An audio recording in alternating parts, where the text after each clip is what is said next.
Welcome to Three Rivers Tales, Encounters at the Art Research Interface, a seminar that is part of the UNconference series within the PALIMPSEST project. PALIMPSEST is a new European Bauhaus research initiative and part of the research lab called Cities in Action for Learning Lab of ASTU department. Three Rivers Tales explores water as a connection, transformation, and medium, bringing together art and research. The seminar delves into diverse water imaginaries, let's say, shaped by specific environmental narratives that have the water in common, in fact. The invited speakers will address different water ecosystems through three interconnected stories, intertwining artistic, ethical, and ecological perspectives. Moreover, they also collaborate with research projects, opening up perspectives of hybridization between different fields and between theoretical and practical investigation, between formal and less formal research practices. We will explore water beyond its role as a mere resource, reflecting on its presence as material and metaphor also, and as a place for potential change and transformation. Understanding how we can be part of the ongoing environmental transformations we are experiencing. Indeed, in times of ecological urgency, this opportunity to meet artists who closely work with water and related topics is an unreplaceable occasion to foster dialogue at the intersection of artistic practice and research, proposing water as both a subject and a tool of engagement, action, and research. Then a warm welcome to the invited speakers, Gaetan and Miles, in the person of Gaetan, I suppose, that will soon join us, Giorgos Sakinis and Riccardo Tabilio. And also thank you to the discussants who accepted our invitation. Teresa Di Muccio, hi Teresa, welcome Stefano and Stefano Beghi and Irene Bianchi. So let's start from the introduction of the speakers. Gaetan and Miles are a duo of conceptual artists and makers whose works explore the potential for objects and interventions to modify individual behavior to work with the individual behavior and collective behavior in the world we inhabit. Their work has been supported by internationally renowned galleries and institutions, including Manifesta, Barbican, ICA, Tate Modern, and others. Today, they are here specifically acting as palimpsest artists in the Milanese pilot, telling us about the same project, Acqua Lambro. Giorgos Sakinis is a theater director, a facilitator in community engagement, and a civil engineer. He is the co-founder of Urban Dig Project, a non-profit company focusing on performance and community engagement, lately focusing on water-related challenges to sustainability at the neighborhood level. The title of the research he will tell us today is Digging for Water. Then finally, Riccardo Tabilio. Riccardo Tabilio is a playwright, a director, and a sound designer who collaborates with renowned companies in participatory and documentary theater, including Kepler 452, Zona K, 4704, Karakorum Teatro, Shishi Pops, and Rimini Protocol. The title of his presentation somehow speaks for itself. The Day the Flood Took Over the Theater, a story of the making of Kepler 452's album. So then, before we dive into each presentation, and before we get into we enter in the first part of the seminar, I'd like to invite our speakers to make a kind of breaking ice moment, briefly reflecting on a common thread that you think connects your perspectives. So in a kind of short motto or a very brief reflection, what's for you the common thread that connects the three practices? Who wants to start?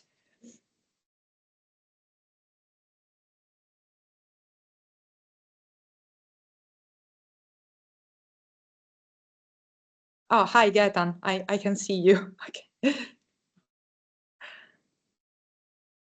Can you hear me? Yes. Yes, Dr. Sahinis, hello. Hello. So my name is Yorgos Sahinis. It's very nice to be here. I am a theater director for Urban Dig Project, which is a company doing performing arts, specifically at site-specific performances. And I am also the head of strategy and innovation at the water utility of Attica in Greece, Athens. And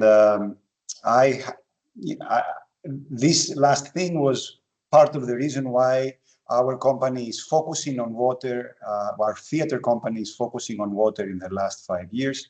I'm very happy to discuss our experiences in the nexus of art and water and water management in the area of Athens that has serious challenges to face. And we believe that art can really play a great role in this, in solving these challenges.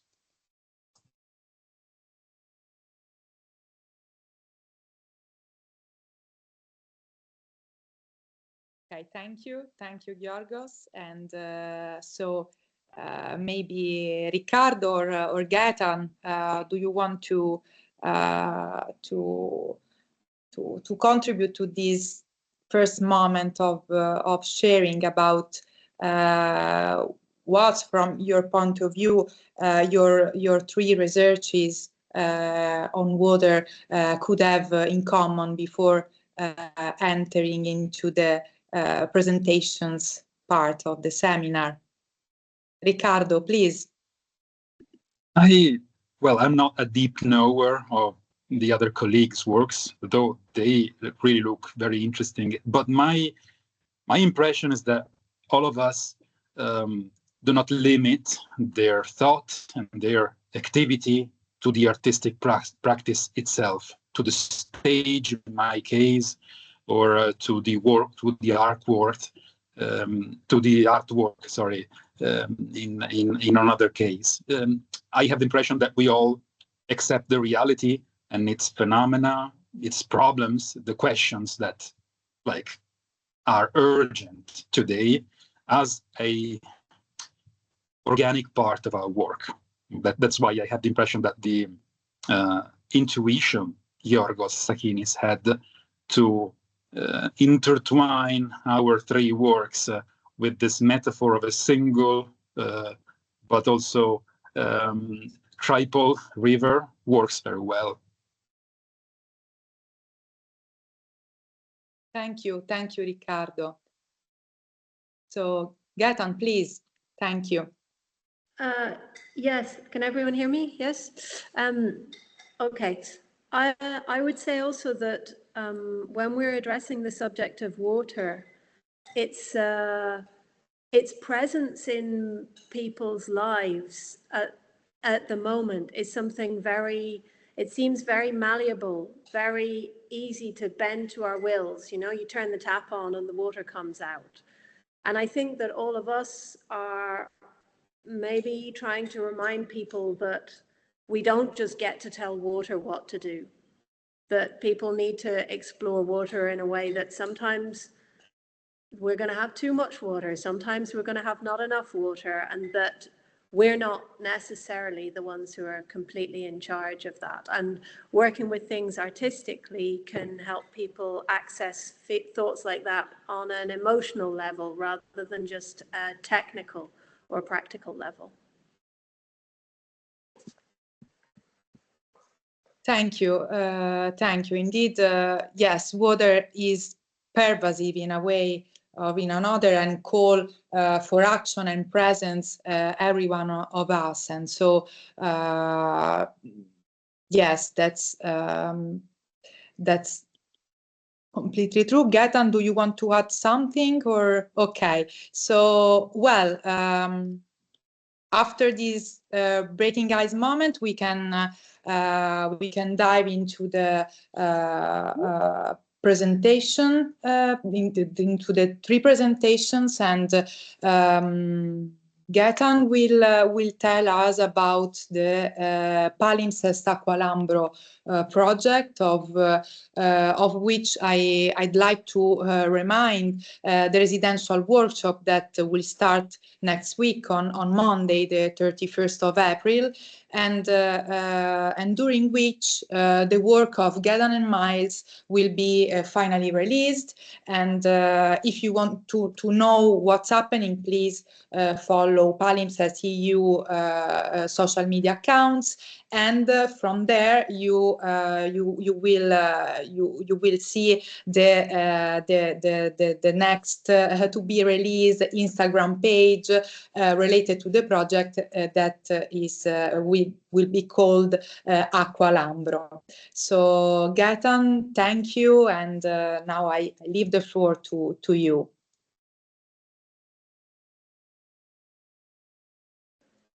Can I share my screen? Let me just see. If I think so. Okay, let's open this. It's a shared button next to the yellow one. Yeah, I'm just trying to open the PDF and then get it to share my screen.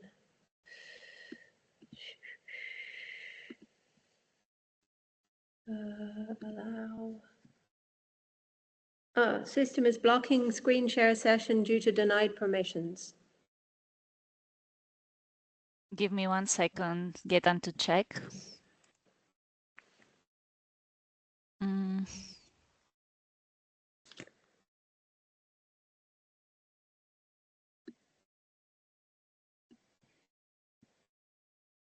We need permissions. Okay, security and privacy, screen recording. I have to change some setting in security and privacy. We need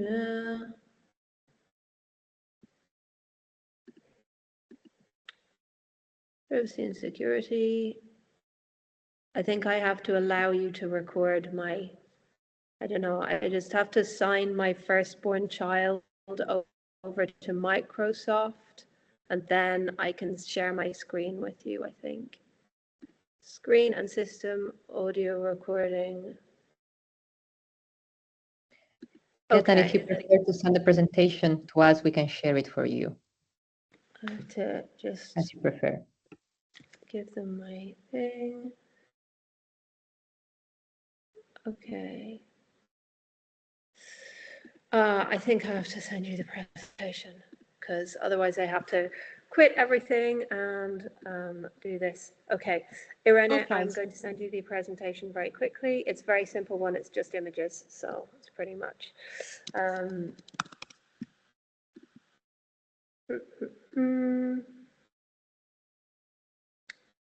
It's a PDF.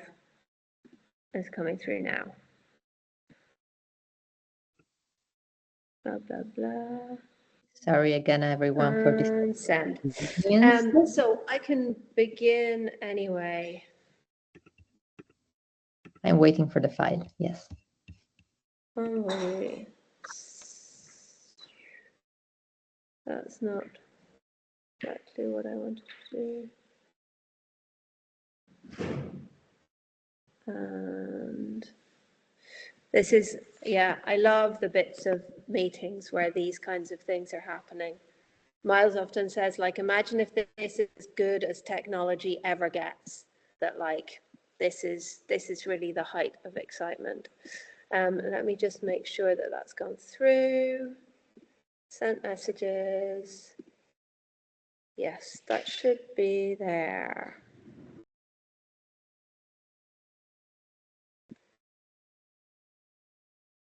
Okay. You've got it in the drive.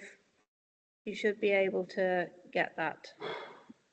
I'll try and send it as well as an attachment just in case.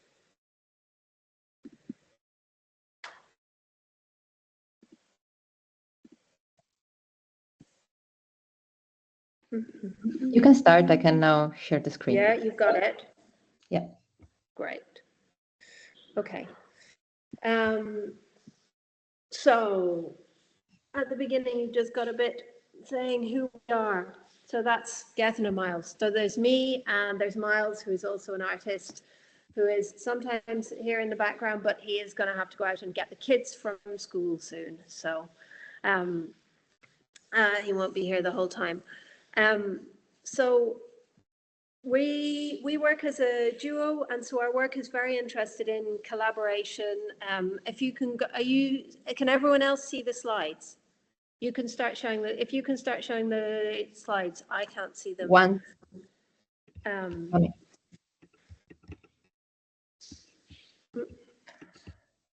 Allora, no.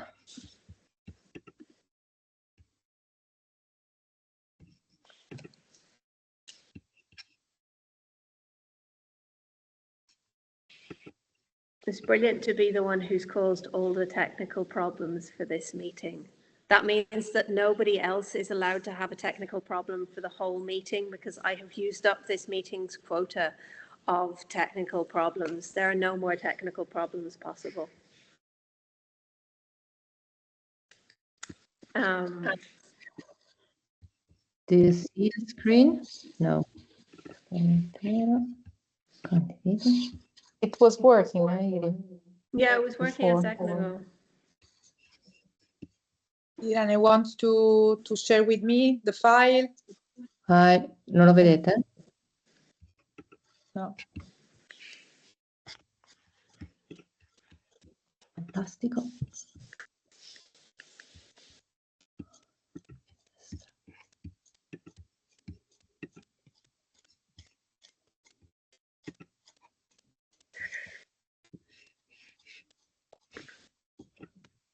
I can probably do this without the images anyway. When the images start coming through, then we'll go through them. So basically, Miles and I were invited to work on the PALIMPSEST project in Milan. And so our project in Milan is called Aquilambro. And it comes out of this, a very kind of simple desire, which is to reestablish a relationship of mutual care between the river and the people of Milan. Because the river is really foundational in Milan. Basically, in the Middle Ages, like somebody comes in and destroys all of Milan, and all the people get exiled out to this wasteland, but where there's a river, and they realize that the river is really awesome. It floods, it leaves really fertile soils when it floods, and then it retreats again. They start using it, they create water mills, they use it for transportation, they use it sort of industrially, not just to transport goods and in and transport waste out, but also as an energy source. So this river gets used really importantly in founding Milan and in sort of building it into the rich place that it became, both technologically and agriculturally. But then we end up with a situation where the river gets treated for a long time as sort of a part of the technical apparatus of the city. So it's no longer really seen as water. It's seen as more a kind of a technical thing that removes waste or that's problematic, that needs to be managed, that we need to put it here, we need to make sure it doesn't come there, and things like this. And so our project is in a way about giving it back the fact that it's water, because we all know that water is good for us. We all know that water nourishes us. And if we can remind people that the river is water, that because what happens is that you have the river, and as soon as you put industrial waste in the river or you put sewage into the river, people call that dirt the river. In fact, it's the river with this waste in it, but it's actually like if we can separate these out in our minds, it's useful. We have this idea at the moment in Europe and many parts of the world that kind of a plastic bottle full of water is like a symbol of purity, whereas a plastic bottle in the water is a symbol of dirt. But in fact, in planetary terms, they are exactly the same thing. So these ideas all kind of feed into the idea of the Aquilambro project. And so Aquilambro, at its heart, the idea is that we take the water of the River Lambro and we will turn it into an impossible mineral water. So that's great. If you can go to the third slide. That's perfect. Okay, so when we presented this idea of Aquilambro at the very beginning, Daniela, one of the PALIMPSEST team, said, like, this is an impossible idea. I love this, but this is an impossible idea. And so this is the idea, really, is that we have this impossible mineral water. If you could go to the next slide. Please, Irene, thank you. If you tell people in Milan that you're going to do something so that people will be able to drink the water of the Lambro, basically everybody will just laugh, or they will think you're crazy, or they will do both of those things. Because the river has the reputation of the river is basically that it's ugly, it's smelly, it's toxic, it's dangerous, it floods. All the associations with the river are about it being problematic. None of the associations with it really are to do with it being something that could nourish you. And the idea of it being something that could nourish or nurture us is really important, because if people are nourished and nurtured by something, are cared for by something, they begin to take care of it in return. So it's not just about going, oh no, the river's nice, really. It's about re-establishing a relationship between people and the river so that they have more to do with each other. I mean, there are a lot of studies about the natural world that show that the greater a relationship people have with it, the more care they take of it. So it's about trying to put some of that back in place. Can you go to the next slide, please? Thank you. So basically, the project to make this mineral water, the idea is that there are basically three threads to the project. One is that we will recover materials from the river itself and from some areas, buildings that are being demolished to make space from the river, and from an organization that is changing its agricultural practices to make space for the river. And we will use these materials to actually build a machine that can purify the water. We don't know how well it will purify the water yet. This is experimental, but it's a machine that uses these materials. We recovered materials from this pile of stuff that you see trapped in the river on your screen, and we've used them to build a machine that purifies the water. If you could go to the next slide, please. Thank you. So, for example, just some of the materials that we collected from the river. One of these things is like when you start looking at what finds its way into the river, you begin to build up a relationship with it. You can suddenly see it as a kind of a protagonist, as something that, I don't know, is stealing children's footballs, or that it starts to develop a small amount of personality, or you start to have some kind of feeling for it. So we had lots of different kinds of materials that we'd collected and sorted and chosen between. Can you go to the next slide, please? So then it's like, okay, so what materials do we have? How can we design a machine that will actually purify the water? So it purifies the water using very basic means. It's filtration, sand filtration, and evaporation. So it doesn't perfectly purify water, because there are things like heavy metals such as mercury, or organic chemicals such as the PFAS, that this system will not purify out of water. But so this is a drawing of the machine before it gets built. And then if you can go to the next slide, please.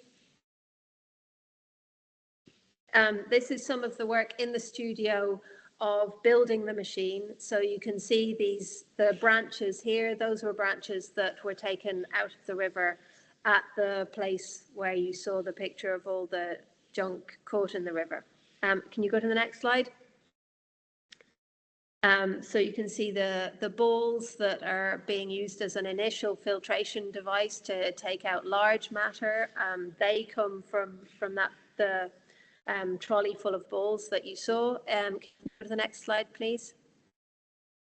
This is like the outer casing of a fluorescent light that takes the water down into a sand and gravel filtration device that the water then will come through.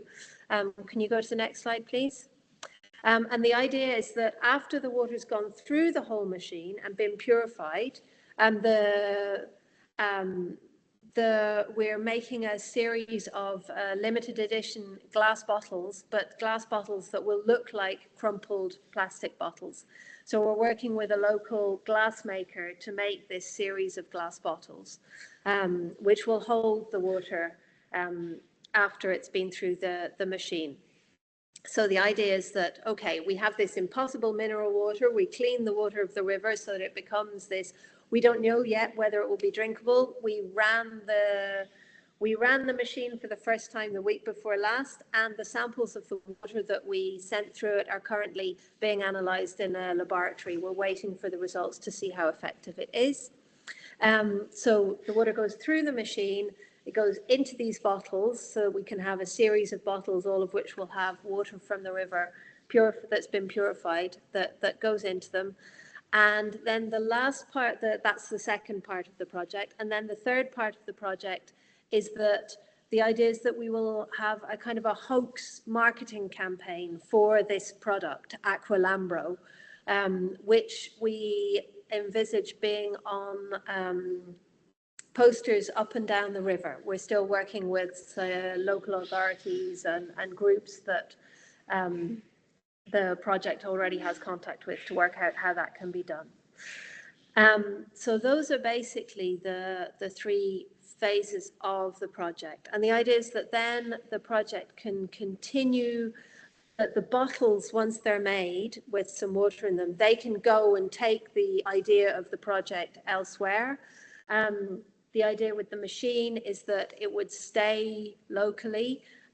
We're not sure exactly how it will work in its local setting. One of our current thoughts is that maybe it could be gifted to URSAF, which is one of the agencies that we're working with locally, who have a lot of expertise in the river management and have plans to develop it.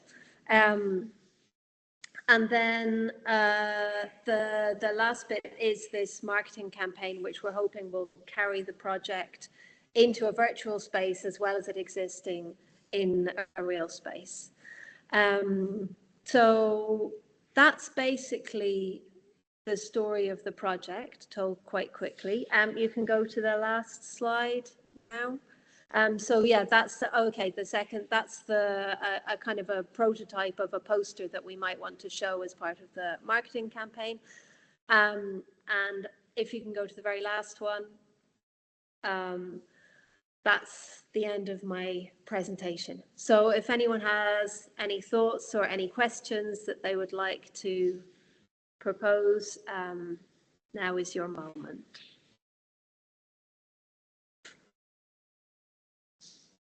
Thank you, thank you. Thank you, Gaetan. Of course, we have then the Q&A moments. Of course, if there are some burning questions from the attendees, please start to text them on the chat. I think that if everyone agree, I would pass from the Aqualambro, the impossible idea, the impossible water of Gaetan and Miles, to the presentation of Georgios Sakinis. Georgios will present, as already mentioned, digging for water, bringing us into the underground journey of water streams through Adrian's aqueduct for 25 kilometers. So thank you, Georgios. I leave the floor to you.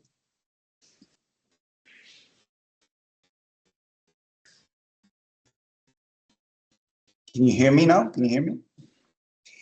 Okay, great. Very nice to be here. And now let's imagine that we left this space where the water you can get from the river and you can satisfy your thirst from that water. And then let's go to a place where you cannot see water, not to drink, not to satisfy your thirst, not to satisfy the fact that you're very warm. Let's go to Athens. The resilience of Athens is threatened by urban heat and water shortages. There's Hadrian's Roman aqueduct, a hidden 24-kilometer long channel full of water. It's underneath the city, and it's ready to be used by thirsty Athens and to help green the city. It begins its underground journey from one of the hottest and poorest areas of Athens. With thirst, a musical theater performance, the Urban Dig project highlighted this challenge. The audience experienced hopeless thirst, a rare feeling for all of us when you think about it. This is what they experienced at the end of the performance. After seeing this, we simulated hopeless thirst. Now, reusing the hidden Hadrian's aqueduct requires that citizens know about it and are aware of its existence in their neighborhoods. With Adventure at Hadrian's Aqueduct, a performative tour, people of all ages follow a theatrical character along the aqueduct's routes, along the underground aqueduct's routes. They are going overground, but the aqueduct runs underneath. And the people are helping this theatrical character in his search or her search for Hadrian's nymph. Now, citizens need to support the vision for a non-potable water network in Athens, which is a new concept for the city. A network that is for non-potable uses. If citizens do not embrace this project will fail. The network will first receive water from Hadrian's aqueduct. This is the plan of the engineers. And the first pilot site is in the municipality of Halandri. And here is a vision of how they want to transform a public area of Halandri into a place with trees that the water is watered from the Hadrian's aqueduct. But citizens need to be a part of this vision. A performance titled Under Self unveils the underground aqueduct inch by inch to the citizens. It is a theater, dance, musical performance about an imaginative character's underground journey from one side of the city to the other through the underground aqueduct. At the same time, is it a poetic exploration of our own underself, emphasizing the connection between our existence and water. It aims to both inform and also engage people, inspire people about the aqueduct, creating Hadrian lovers. Now, how would we want our city to look if we had Hadrian's water to make it greener? And if we recognize this important underground monument that right now is being underused and nobody knows about it. So the Halandri Municipality Project, which is a EU UIA funded initiative, takes an integrated approach. Community engagement, green urban development, water network governance, including citizen participation in the governance of the water network, and monument preservation. So Urban Dig supported the creation of a local citizens group involved in water and heritage governance. Workshops included gamified co-ideation processes led by artists like the one you see on the screen, incorporating performative elements. The return of water to the urban identity of Athens, which has covered most of its rivers and streams, is imperative for fostering a culture of water conservation and water reuse. The city's invisible water heritage, including its covered streams, Hadrian's aqueduct, and the Pisistratus aqueduct also, can become visible in neighborhoods through both permanent and temporary interventions such as performances. The square where Hadrian's aqueduct ends is a prime example of a location where water should be reinforced as an element of local identity. So here is a square, here's an reservoir, the ending reservoir of the Hadrian's aqueduct, in a square that has its name and nobody knows why, because there is no sight of water. So the water that the Hadrian aqueduct has is drained to the sea, unused both for irrigation, unused for highlighting the importance of water in our city. So we made this other intervention, performative intervention, calling it Illuminating Hadrian's Aqueduct. It was a collaboration between Urban Dig Project and the University of Pennsylvania. And it featured a dance duet between a live performer and, as you see behind the live performer, a hologram made from water mist. A dance duet aiming to highlight the square's relationship with water. This happened at the square.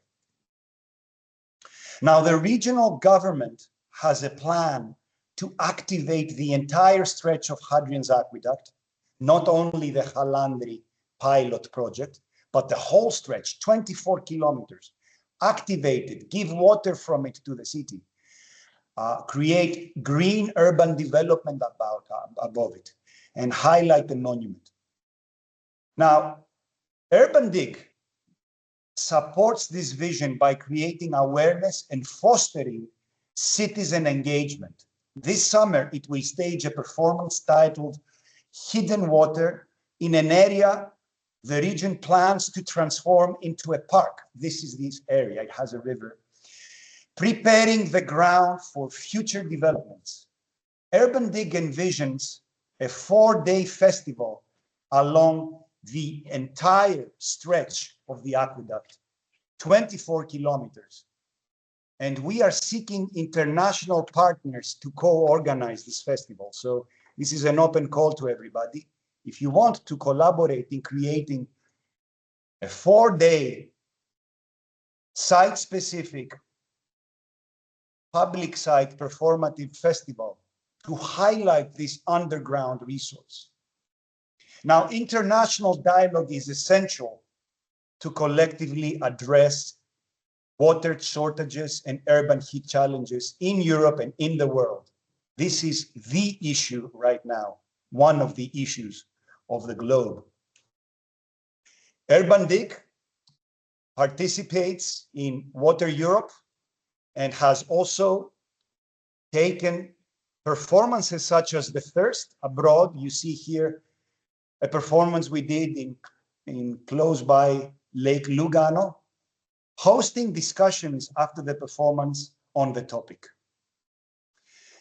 This is why I am very grateful to be participating in this discussion with you. And let's hope that through this sort of interventions and discussions, we can make water explode into the cities and flood them in a good way. Thank you. This is all from me at this point. Thank you. Thank you, Georgos.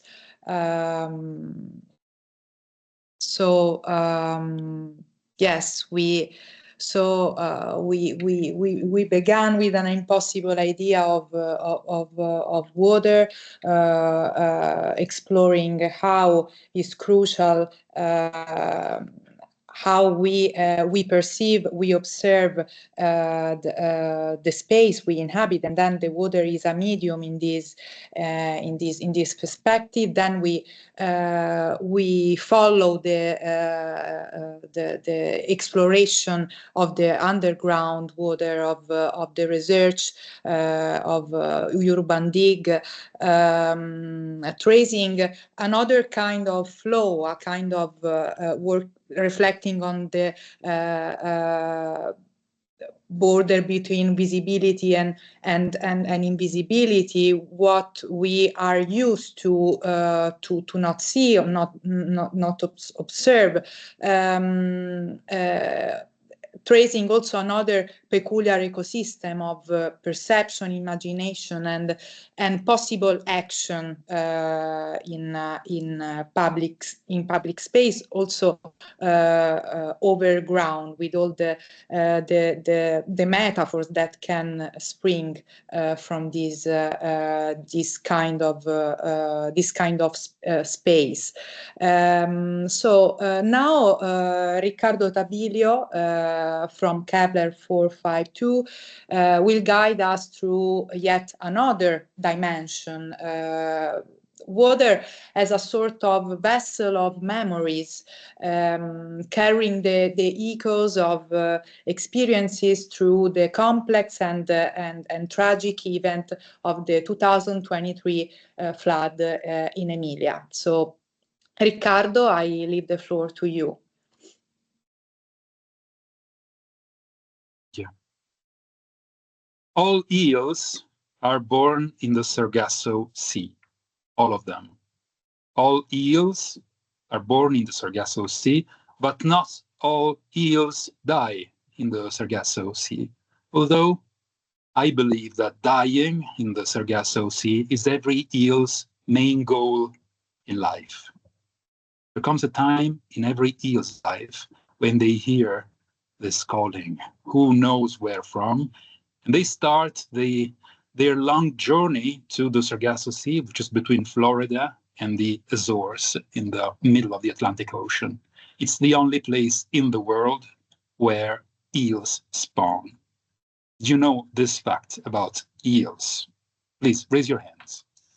Does anybody know this fact, this incredible behavior of those, the fish, snake-like fishes? Some of you does. To me, this is an incredible story. Wherever on the planet's surface they are, eels follow this ancestral biological algorithm. Even if they are in a closed body of water like a pond, they wait for a rainy, moonless night, because eels hate light, and slip out of the pond and crawl through the grass, absorbing moisture from their gills to avoid dehydrating. They look for a river, for example, the Po River in northern Italy, then for a sea, like the Adriatic Sea, and then they travel through the Mediterranean, and then they cross the Strait of Gibraltar, and then they reach the Sargasso Sea. The journey is exhausting. Their eyes become huge to find their way through the darkness of the deep sea. They consume themselves. When they reach the Sargasso Sea, the females lay eggs, and the males fertilize them, and then they die, satisfied, I imagine, by having fulfilled their goal as eels. How does it work? How is it possible? How come one day this ancient memory they have inside their eel brains comes out bright and clear and tells them, there, go, there is home. These are the first words of Album, a theater show developed by theater company Kepler 452 in the framework of a European artistic program. You can see the geography of the production in the slide.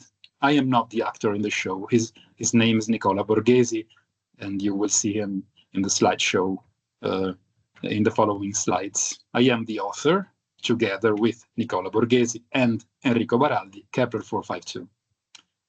This story, first of all, does the presentation work? Everyone sees the slides, right? Yep. Yes. This story about the eels is one of the many stories we have gathered during our artistic research, which was mainly about collecting stories. The show is, in fact, the stage, the theater condensation of many of these stories, which are real stories, of many of these encounters and explorations we have made on the theme of memory. Over the course of our artistic process in Italy and abroad, Kepler 452 has met people who suffer from degenerative memory disorders, and also experts, professionals, and volunteers who take care of them. Memory was the subject of our research, memory and how memory works. We had the chance to interview old people, the keepers of a collective memory which is fading away. And then the people with the migration background who have memories scattered, divided into multiple countries. Ours was not some logical research. We usually try to dedicate some time before, to allow us some time before refining all the exact contents of our works. We discuss a lot.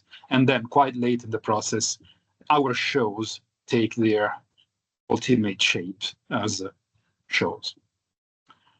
Ours was not some logical research, as I was saying, and the last source of Album came out by accident. When we were rehearsing Album, the Italian region where we were working was struck by a severe flood. It was the month of May 2023.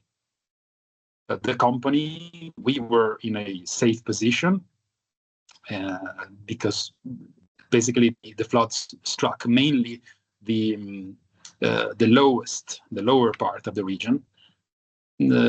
But right the day after the emergency ended, we decided to go there and see what had happened. Except for the victims, who luckily were not many, if luckily is a word that makes sense when you talk about victims and death. A lot of people had lost a lot of stuff. Here we are. The basements of many inhabitants, many citizens of those towns were invaded by mud, and mud had turned objects, furniture, books, vehicles, bicycles, tennis rackets, skis, shoes, old radios, vintage records, all this stuff into garbage. Years and years of memories turned into garbage within the time of one single night. In the towns, struck by the flood, this gallery of personal belongings or personal things was put on display in front of the owners' homes, blocking the streets, as you can see from these pictures we took during this part of the process. And all these objects were waiting for the garbage truck to arrive and take them away forever. Memories. At that point, we decided that those things made sense in some sort of unconscious way inside our artistic process. And then at that point, we decided to take some of the objects, once again, without knowing exactly why, what we were doing. But at last, we decided that they had to become a part of the show.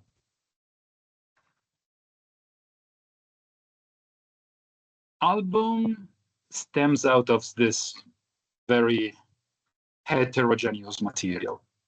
The question was, what should we do with all this stuff? We have decided to create a narration in a non-frontal space. As you can see from the following pictures, this is from above. The audience and the actor, Nicola, share the same space, which was conceived by the way, our stage designer, Andrea Bovaglia, who deserves being named here. And so the space became a sort of constellation of multiple home ambiances, a couch with a television, a dining room, desk. Here we are.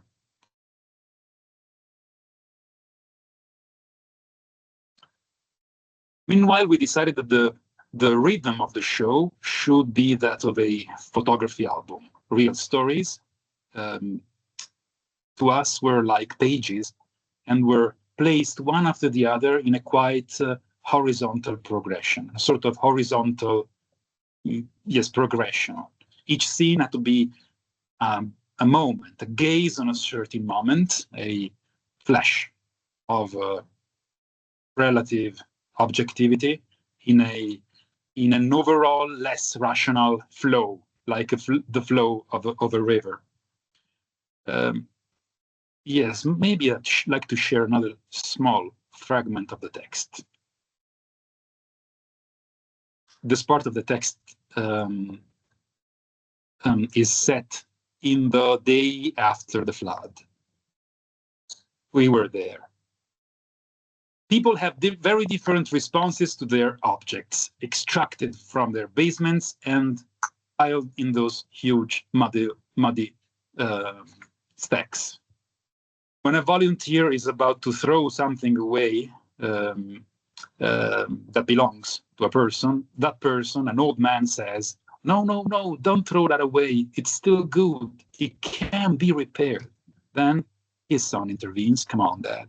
That can't be repaired. That was already waste before the flood. Throw it away. The father looks at his son, not as if he's talking about that object, the radio, but as if he's talking about him personally. As if he can see that day when his son, either his son in the best case, or maybe a house clearance company in the worst, will take all the few things he has left and put them in a box to be destroyed. A lady is standing a bit away from a pile of stuff in front of her house. She doesn't look cheerful, but she's not sad either. She notices me looking at her and says, "Things are things." Another older man looks at his old muddy television that's about to be thrown away, and he gives it a pat, the way you would caress a friend when they are having a rough time. And then the man says, "Bye. Thanks."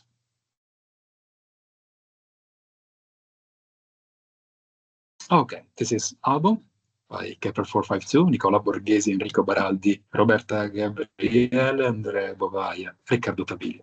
On this slide, you can see where we are going to do it soon. And well, that's it. Thank you.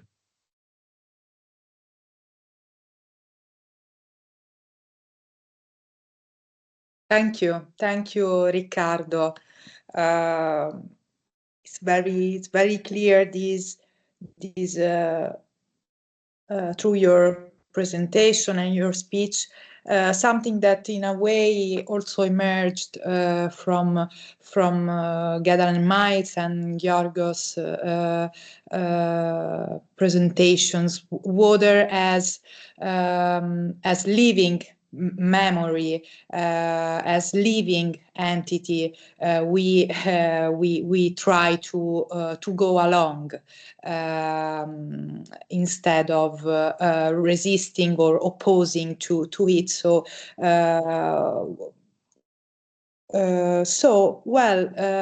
if there are no questions or comments from Gaetan or Georgos, I would pass to the introduction to the discussants. If you have no comments or questions to make. Okay, so let's introduce our discussant of today. Welcome again to Teresa Di Muccio, Irene Bianchi, and Stefano Beghi. Teresa Di Muccio is a urban planner exploring the intersection of technical, scientific and design research with performing arts. She's a research fellow at Politecnico di Milano in the Creative Europe Unlock the City project, which aims to understand how theater and culture-led regeneration projects can catalyze sustainable development processes in post-pandemic cities. Stefano Beghi is the director of Karakorum Teatro and the artistic curator of the Palimpsest Milanese pilot, working closely with Gaetan and Miles then. His practice focuses on research and artistic experimentation, developing projects engaging with culturally driven urban regeneration and cope with public bodies and universities, such as indeed Politecnico di Milano. Finally, Irene Bianchi is an assistant professor in urban planning at DASTO department and part of the Palimpsest coordination team as WUPI leader. Her main research interest lies at the intersection between decision theory and sustainability transition, with a focus on innovative experimentation and policy making process. So before we dive into the second part of the seminar, I would like to say for the attendees, if you have comments or questions for later, please text them into the chat, and of course we will read them after the discussion. So now I leave the floor to Teresa. Hi, Teresa. Okay, can you hear me? Okay. Yes. First of all, thank you very much. It was really full of information and new things I got to know. And thank you, Francesca, for the introduction. Actually, I was trying to think a lot about what kind of observation or comments or actually questions I wanted to ask you, because many things came to my mind, especially in terms of the links between what you're doing and what I've been observing in these 3 years of work I have been doing this here in Milano. The project I'm working for actually is kind of different, even though still deals with arts. and is of course more linked to theater practice. While what I found very, very interesting is that anyway you treated the same topic in very three different ways. All of them linked to arts, but declined in different ways. In the first case, it was more like the element of the object that was very much into the picture, while in the other cases, it was more like familiar to what I am used to observe. But actually, in my case, it's more like an observation and a question for the three of you, which I'm really interested to know your point of view about what have been somehow the challenges and sorts like pros and cons, let's say, of treating such a technical issue, which is like water management, water reclamation somehow, through like artistic lenses, which of course there is a matter of like arts being a medium that is kind of very open and allows of different interpretations. But at the same time, I was wondering if through the process of thinking of what to do and why, and also through the process of putting in action your ideas, what kind of challenges, what kind of added values that you found in treating such a technical issue through a very artistic practice? I hope that it was clear what I said. Okay, perfect. Please, Gaetan.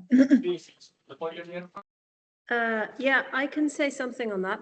One of the things, so for a start, it's always fascinating to get a chance to work closely with people whose discipline is different to yours. So in our case, the people who have a lot of the expertise on the river itself are our contacts in ERSA, so mainly Daniela and Dario, who I know Daniela's in the meeting. I don't know about Dario.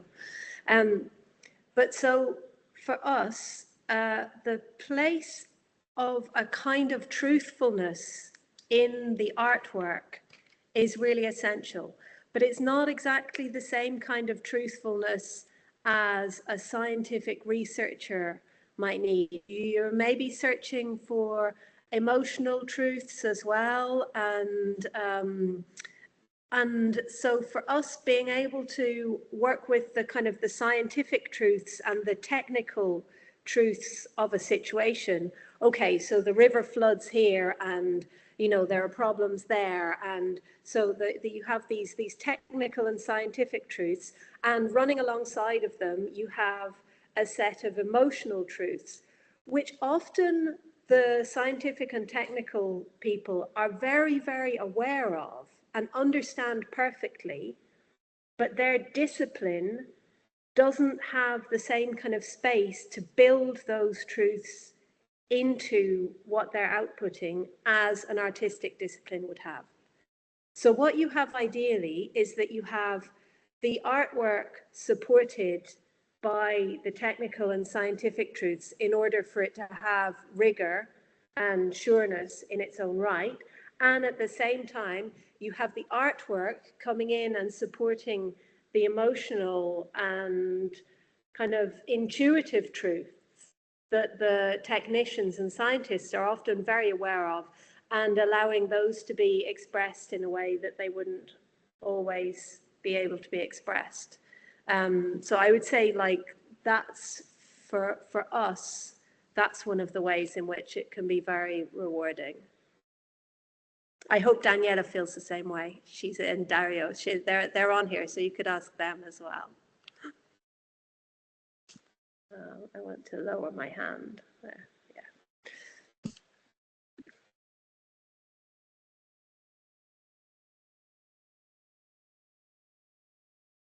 Please, Georgios. Okay, thank you. Yes, my team is working closely on citizen engagement with water challenges, and the danger there is that it's so easy and so tempting to just do awareness because people are just not yet as aware as they should. but art is not awareness.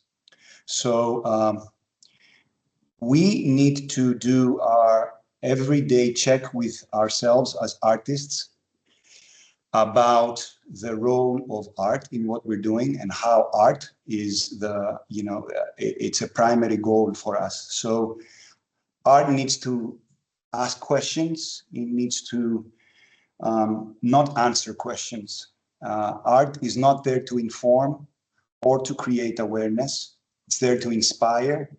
It's there to create a community of people in a way that no other means of communication can. And sometimes this is difficult to handle because you need to really go for awareness where your work is to do art. Your calling is to do art. We don't want and we never do didactic work. It's hard not to do didactic work when there is no water in your city. But the good thing about it is that water commons is something relatively new and unexplored, which means that there is a lot of room of ways that you can interact with the other in order to establish water commons. And art definitely has a lot of room there. So it's a great exploration, but it's a dangerous thing. We have been in EU projects that did not go well curation-wise, I have to admit. We were not the curators, but we experienced this because they were just ticking the box of art, really. They were really doing stylish awareness. This is not the role of art. This is our big challenge.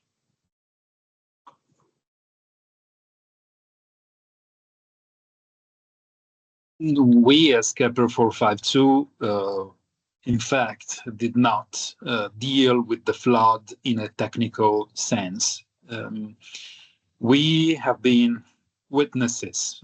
We have collected the effects, psychological effects, and also material symbols of those effects. And this is this is because we didn't choose water and its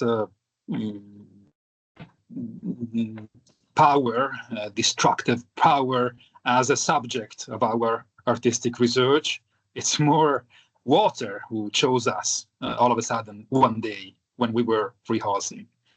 If there is anything technical, we have, that's been a challenge to us. That was the degenerative diseases affecting memory, and in that case, we spoke with experts. We really interviewed a lot of people who were professionals in that field. In a way, though, we have decided to accept the responsibility of telling about the flood in a global way. The metaphor of the eels, which connect basically two hemispheres, two very far parts of the globe, is also a method. It's not just an image for us, but it's also a sort of method.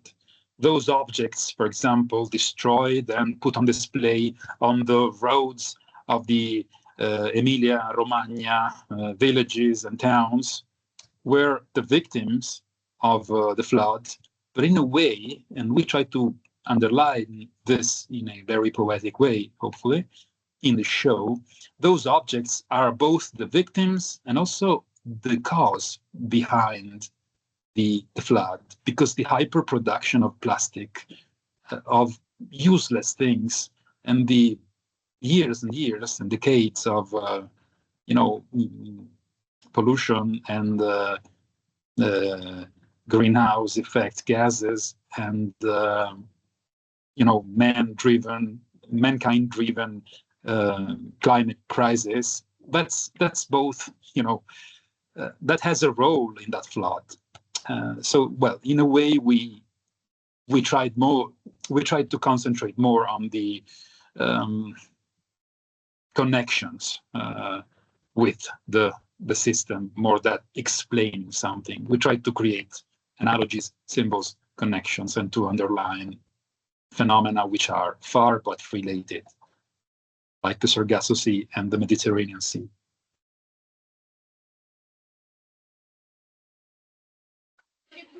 Thank you very much for your answers, by the way. So, well, thank you. Thank you, everybody. Stefano, I would. Thank you, Francesca. Hello, everybody. And first of all, thank you, Riccardo, and all of you for your inspiring presentation. I'd like to share just a brief reflection, starting from this concept of good flooding, okay? Because in this presentation, I found some very interesting point. And I think that these artistic processes can be always totally under control, okay? I think that this point makes these processes so valuable in terms of landscape research. Why?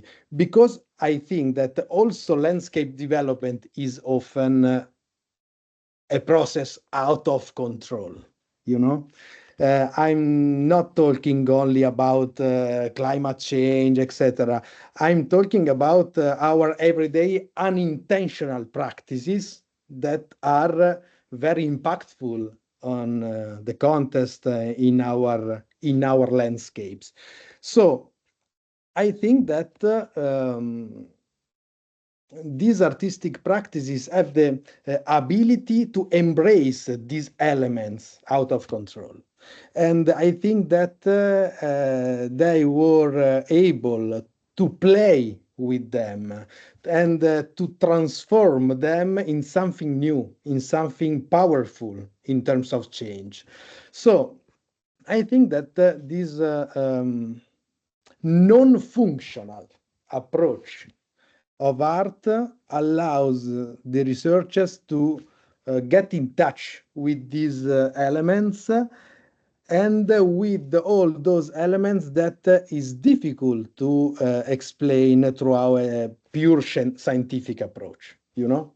So this is my question. What challenge do your project open up for scientific or social research in terms of methodology? I don't know if it's clear. I think it's complicated, but can you repeat the question? Just the question? Yeah. What challenge do your project open up for scientific or social research in terms of methodology? So how can research change starting from your ideas and your practices? Please, Georgios. Thank you. Thank you. I really liked your intervention. What I can say is the following, that artistic practice in public space creates some sort of disturbance. And this can actually be a catalyst for research, for social research, meaning that artistic practices can bring people closer together or closer in confrontation than traditional practices. You can actually start and initiate a dialogue that can go the good way, the bad way, it doesn't matter, through artistic practices in public space in a way that questionnaires and other traditional, more organized modes of discussion might take ages, because the real self doesn't come out as easily. We all have, protections of the real self usually. So my experience is that when For example, all our community work that we do in order to gather stories for our performances have artistic practices embedded in the process in order pretty much to save time and have the other person, you know, come up with an imaginative real self sooner than more polite and gentle processes. So this is how I would say that that the contribution is. And of course, in observation, observing what happens during a performative process, artistic process in public space, I think can really help researchers you know, scientific researchers when it comes to social research. Yeah, that's it.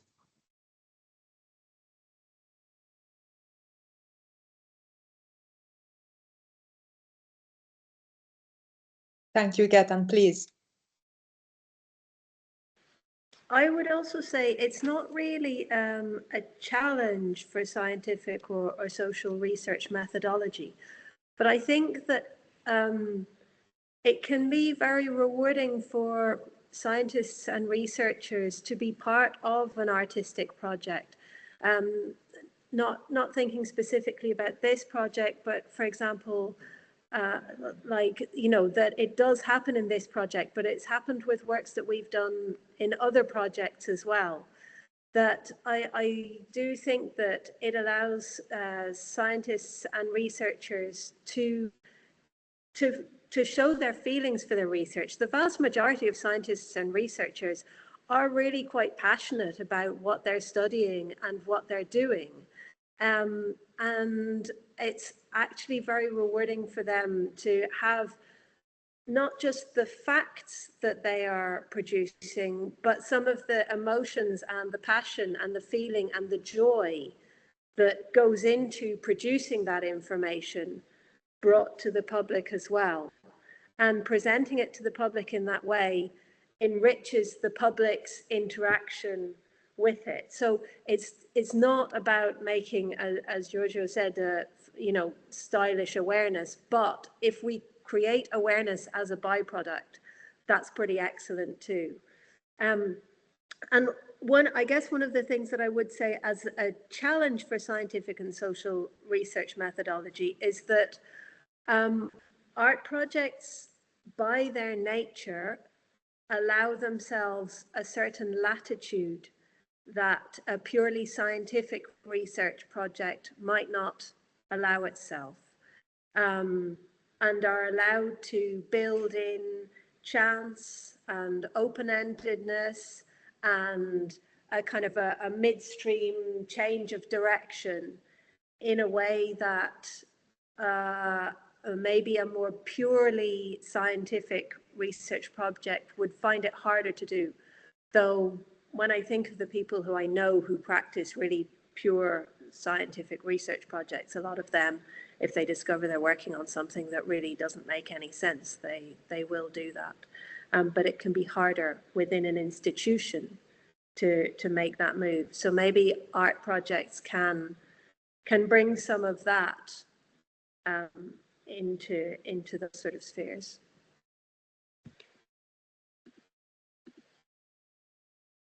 I think that we experienced a situation which is kind of similar to some of the things Gaetan was naming. We have involved some science professionals, which are medical professionals, in fact, the documentation progress in the artistic research, and they felt rewarded and thankful towards us, because we frequently underestimate the solitude of scientists. So maybe that's helpful also. I'd say that probably if anyone with a scientific background looks at our show, comes and see our show, maybe we can take a glimpse into something less hyper-specialized as their usual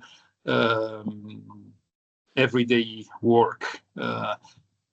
As I was saying, the narration in album tends to be quite global and brings the audience towards Hungary, northern Italy, the Sargasso Sea, and then very many places, the Apennine, the Alps.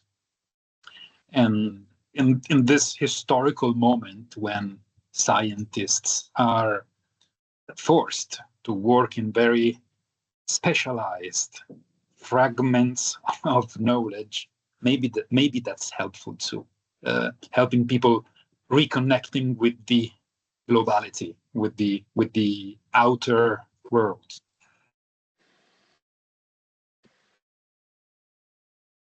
Maybe. Okay, Gaetan, please. Yeah, I mean, I would add something else into that with the idea of reconnecting with things. The other thing that maybe an art project can do is it can bring a very unscientific idea, which might be useful into a project. A project that we worked on previously was where we did a project in Saint Louis in Senegal. And we did a project with people working on the ecological impacts of the way the river outflow there was managed. And anyway, it's complicated. I could talk about that for a long time. I won't do that. But one of the things that really guided some of the underlying thought about the river there were underlying animist beliefs that were still present in communities all around the river, that the river had its own will, that the river wanted to heal its own path, that the river, in what it was doing something that it had some kind of will towards. And so I think that while it's obviously it's obviously an unscientific idea, as a concept, the idea that natural systems have their own internal logics and that humans aren't the only organism that has a right to organize these natural systems is actually useful in talking about ecological dilemmas. So one of the things that art projects can do can kind of make these sort of links between feelings and facts, and because human beings, we need both. Like, don't get me wrong, like we really need the scientific facts, but we also need ways of exploring our feelings about them.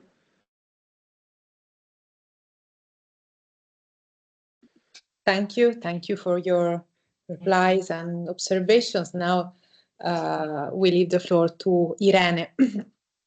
So thank you everyone for not only for your presentation, but also for this first part of the discussion that was already raising very interesting points. I know better, of course, the work of Gaetan and Miles, since we are working together for the PALIMPSEST project, but it was really a wonderful chance also to know better the work of Ricard and Georgios, always related to the water. On the line of what you were already discussing, I think what is interesting from the other side, so also from a research perspective, to understand, first of all, what are the challenges of mobilizing these art creative forces in tackling issues that are normally associated to technical solutions or normally relegated in a way to technical interventions.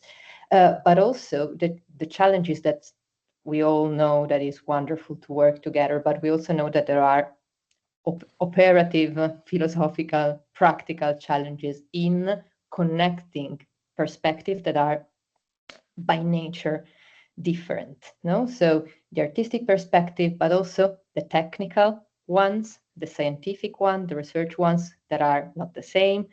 Also knowing that there is a plurality of scientific and technical knowledge, so that to work with an urban sociologist, for example, that is a social scientist, is not the same that working with an expert in chemistry. So the internal logic, the references are completely different. No, so my impression is that in this, of course, to simplify the debate, we tend to identify monoliths of action. So the technical, the scientific, the artistic, while maybe there is a fluidity in a way also that might help us also to reframe some of these challenges. And of course, also the citizens' perspective in a way. So the perspective of local population that in topics such as the one we were tackling today, flooding, water pollutions, heritage preservation, are different. So I have two questions, so 2 points to raise on these. So on the one hand, considering that actors involved in these experiments that we are carrying out have different sensitivities, different understanding of their roles, different ways of understanding problems, but also they are affected in different ways by the issues that projects are addressing in their practice. One first point would be what do you think is the best way from your perspective to build a common ground in which everyone can have the space as part of this interaction to move freely, to feel at ease, and also to be recognized for the contribution that each of us can give in complex processes like these. And the second one is related to issues of interacting with local spaces. So all your projects are site-specific. They were deeply digging into place-specific problems, so inspired by also local stories, taking materials from the places, etc. My question is, how do you conceptualize the issue of legacy? So what your project will release in these territories or not? And the interaction with local actors. So in some case, for example, in the project in Urban Dig, Giorgio showed us the different installations and performances that were also participatory or involving different kind of populations, while in the case of Riccardo, they were more listening to different contributions and including them in their artistic piece. So these 2 points, the legacy and the interaction and the responsibility we have as people doing projects in territories towards people living there and having maybe expectations also towards what we do.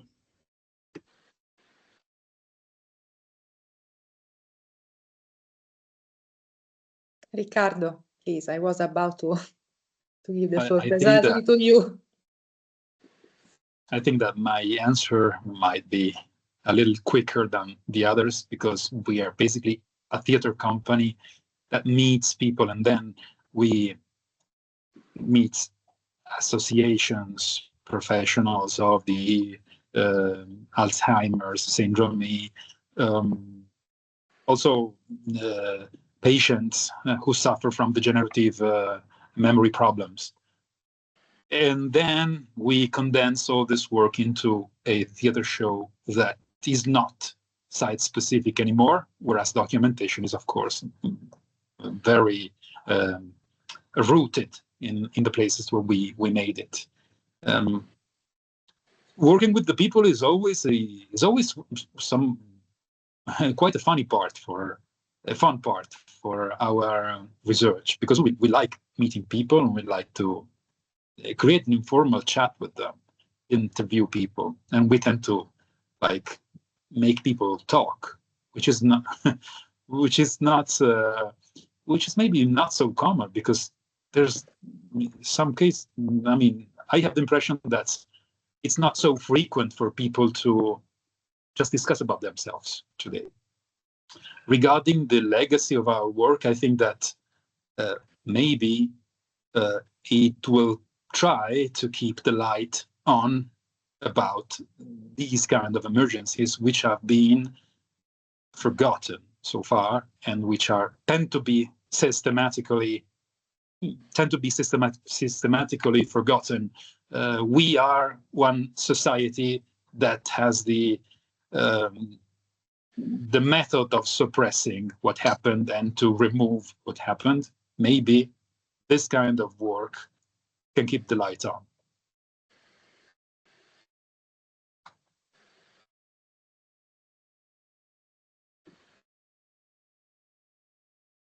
Please, Georgios.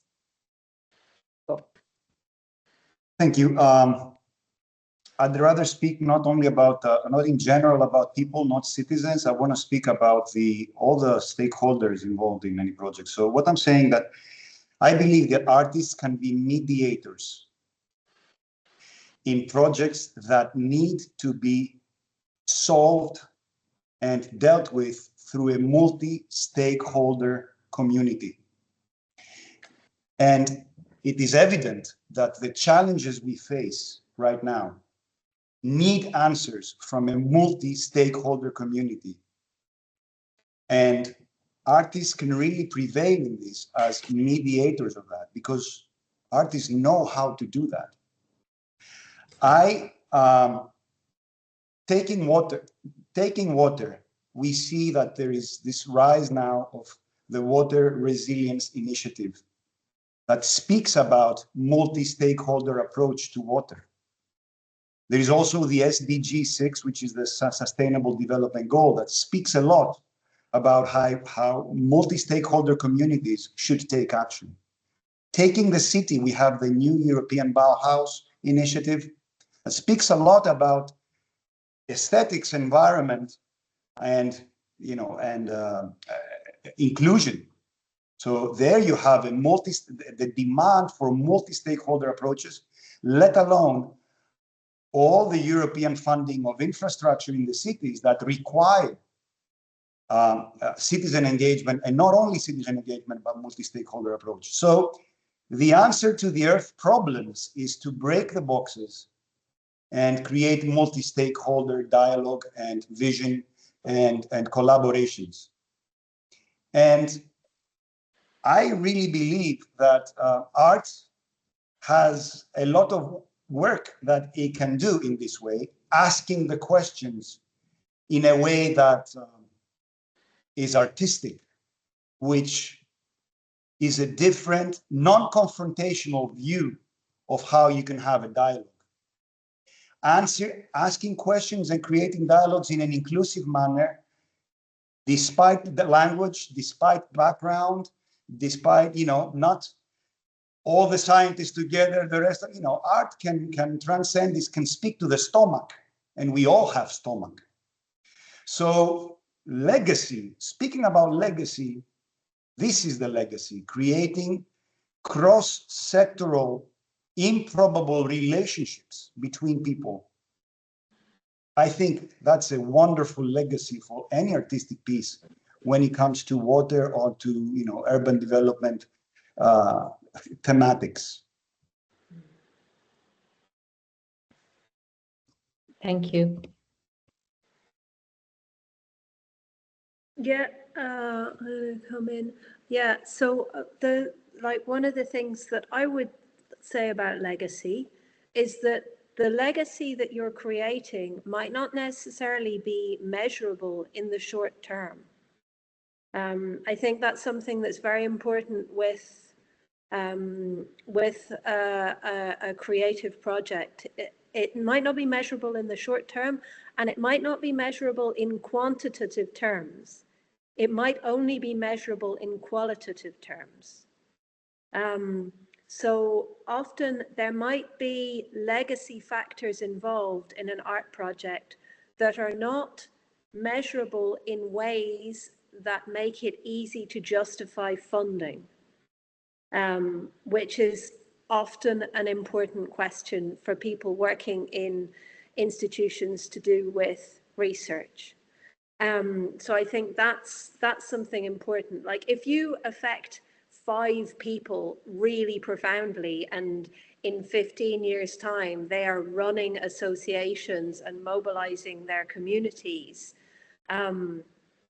that's amazing, but you're not going to know that when you're writing the project report asking for your next round of funding.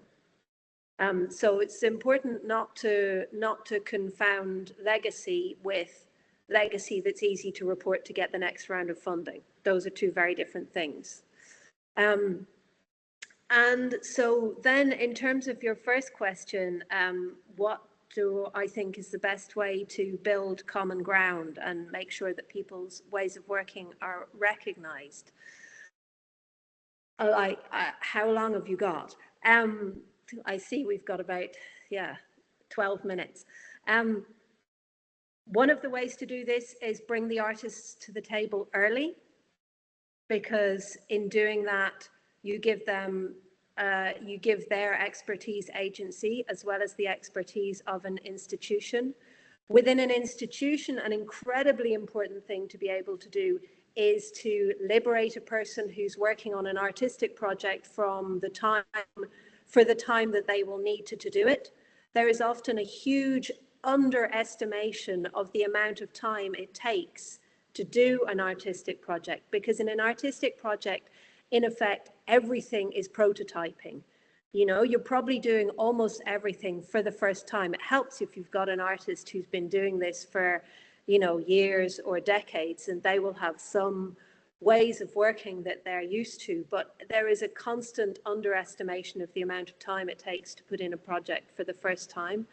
And if you don't liberate the people in institutions from their other work, they end up with conflicts of time. Their boss is annoyed with them because they're leaving work again to work on this other project. It wasn't meant to take this much time, etc., etc.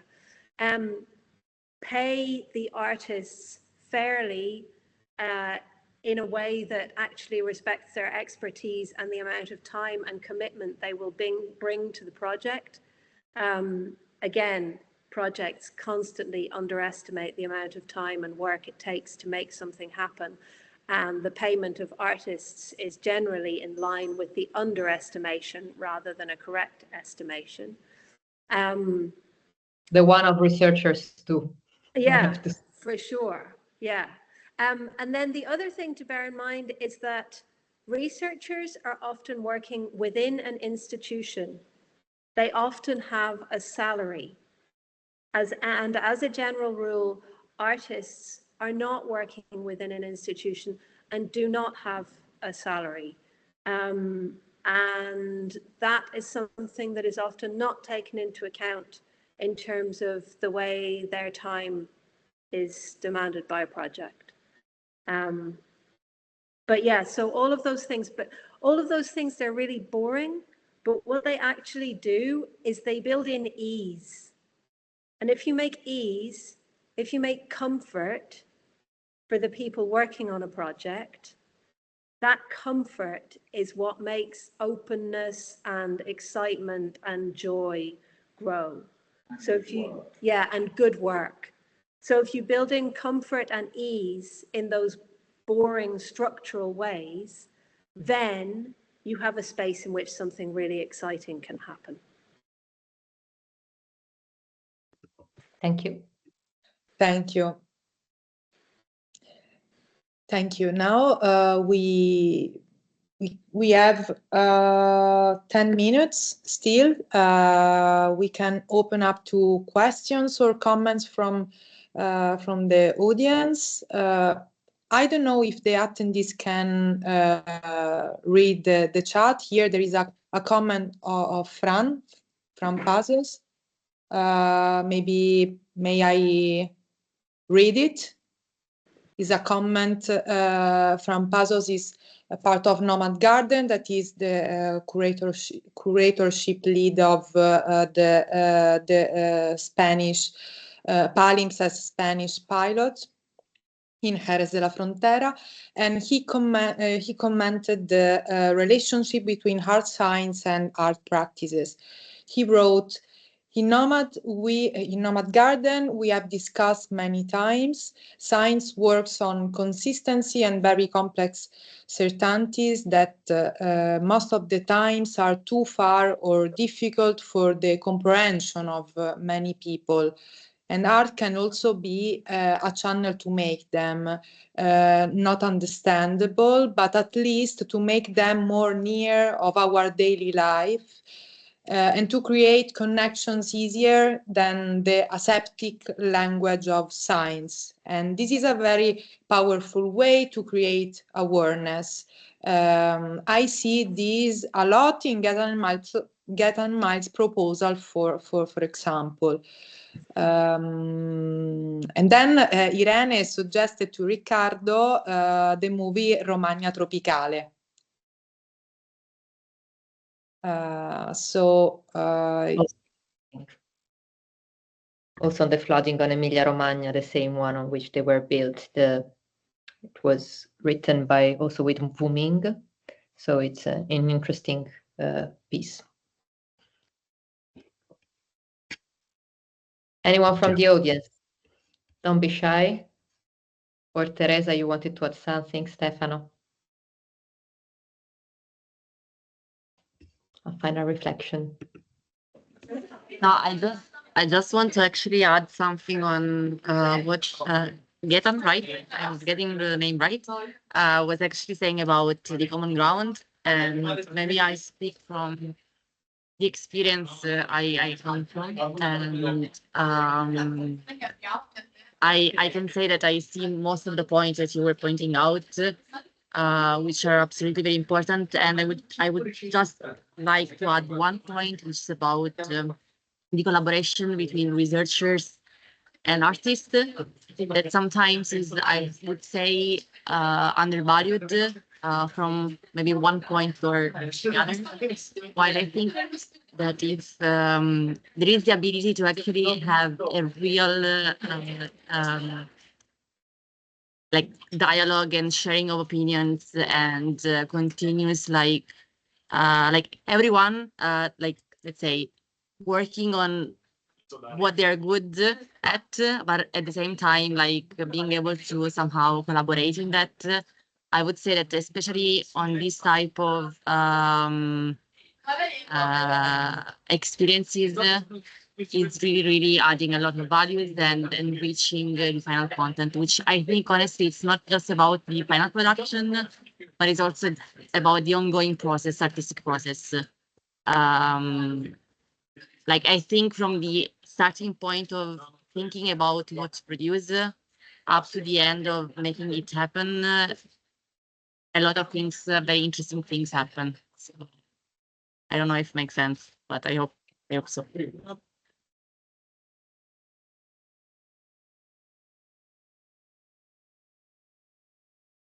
Questions, comments from the attendees? Irini text, feel to raise hands if you would like to make a question. I think, Francesca, that everyone can see the chat, if I'm not mistaken. Okay. So yes, that's why. Yes, Talita. Talita. I speak.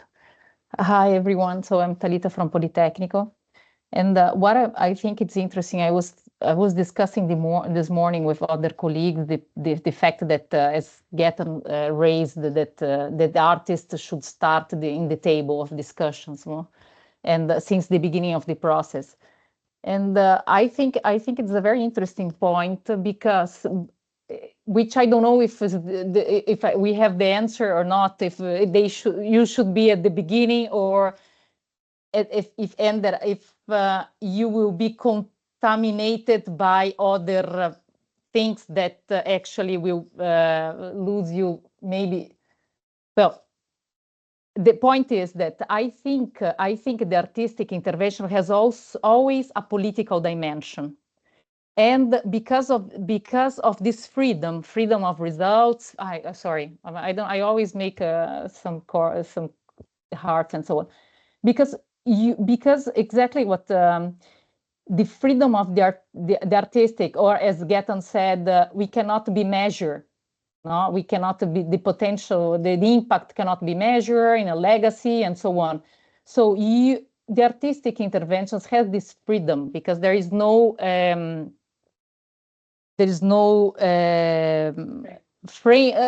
results or fixed feedbacks that it has to turn. And because of this, I think it's, I don't know if you should be the starting of the beginning of the discussion, or you ended up putting so much heaviness that at the end the artists may lose this freedom of action. I don't know. It's just an open question that I don't know how to do it. And also, I think it's interesting that Georgios raised the fact that their position is to avoid being used as aesthetic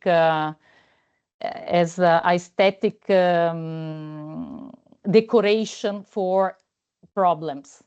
And I think this is also a risk, and it's important. I appreciate your position, because a lot of public actions has to be public action has to be legitimized by the public, and the fact that sometimes the artistic action is used to raise some legitimacy towards what the public institution wants, it's a big risk. So I appreciate the fact that you say we are not decoration, and we need the freedom to raise questions, not to solve any problems or to address things. And I think it's interesting position. That's why my open question is, if it's this important dimension of the artistic intervention has to be preserved, and I think it has to be, how to position you in the process of the transformation, so to keep this freedom alive, or to give space for this freedom. Thank you, Talita. I would, before leaving the floor to Stefano, Gaetan, and Georgios, indeed, all these questions and doubts and that you are raising, I invited all of you to reflect on the fact that they, in a way, are all related to water also. All these questions about how we relate with water, but also with space. This impossibility to fix the water in a fixed identity, for instance. So very interesting, this point of view. Stefano, please. Sorry, just two comments. The first, I'd like to react to the sentence of Gaetan about I think that there are many artists inside the institution, okay? But I think that those artists missed their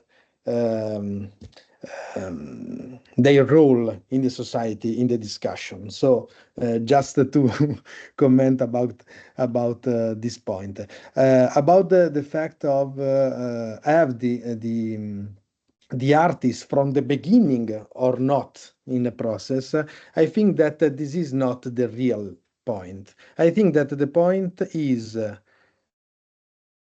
it possible to bring this non-functional approach inside the process? No? Because this is the point. I don't really agree that the artist must play a sort of politic role in the processes. But I think that their value is bring a non-functional approach to the challenge. And this is the revolution, I think, that we need to keep in mind. Just this is just my comment. Thank you, Gaetan. Very clear.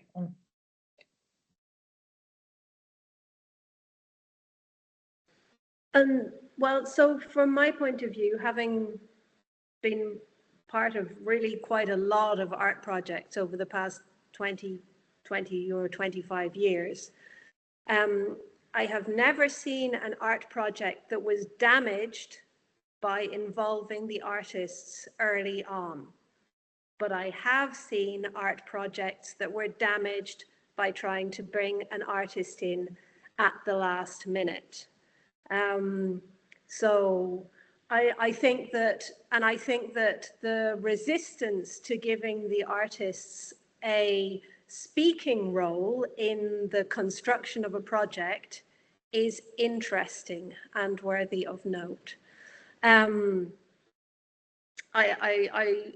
don't think that the artist needs to worry about being contaminated. And I think also there being a concern that the artist should not have a political role. It strikes to me that some of this dialogue is a little bit like the way people talked about women about 150 years ago. You know, that they should just come in near the end and make things look pretty, but they shouldn't bother their heads about how things were actually being organized or put in place. So yeah, I think that I think it's an interesting discussion. I think we probably don't have time to get to the end of it right now, so I'll leave it there. Yes, we need to make another seminar. Georgios, we are running out of time, so yes, please, Georgios, your comment and reply. I'll be very quick and practical. Whenever we go into a project that involves urban development or an urban challenge or whatever, and we have all these stakeholders about it, we try to make sure that it is for us that we're doing the project. We are not there to save the world, and that's not our role, and we don't want that role. We are there for our inspiration. We deal with all these people and all these challenges for a single purpose, for our own artistic inspiration. And we are very honest about it. Nothing bigger than this. And water is a great area because it is a real challenge. It is related to functionalities. And at the same time, it's such an existential thing. So in our artistic practice, water speaks a lot to levels that the city might don't give a damn. But the city is inspiration, and its challenges is an inspiration to us. We're doing everything to play around because we are artists for our own sake. And we want the relationships in our artistic sense for us. We're not there to save the world. Absolutely. But we are. But just to say, like at the end, the same thing with awareness. If saving the world is a byproduct, then that's awesome, right? Yeah, sure.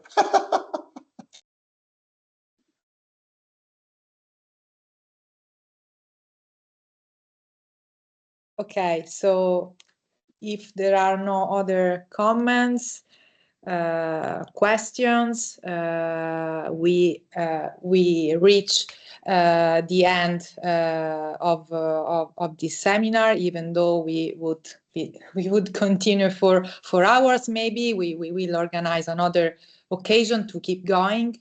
I want to thank all of you.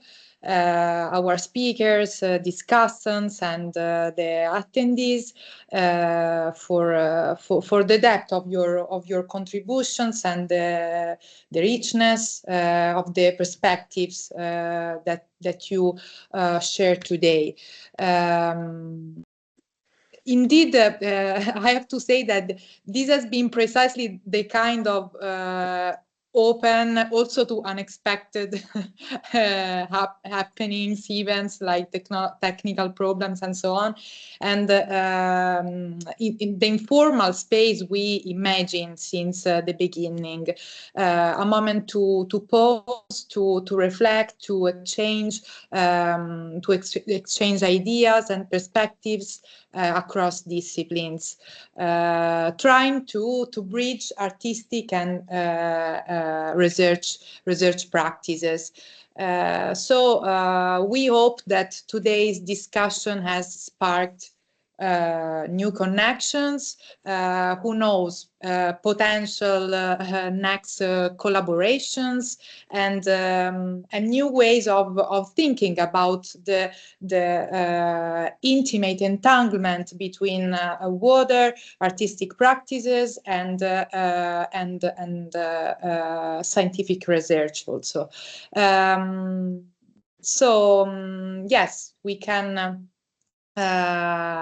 say goodbye, and we can embrace the first day of spring.